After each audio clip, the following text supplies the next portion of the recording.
Welcome to my channel. Today we will be talking about who can receive money with Remitly.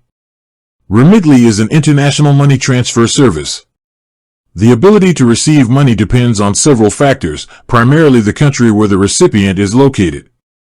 Remitly has an extensive network of countries where money can be received, including locations in Africa, Asia, Europe, and the Americas.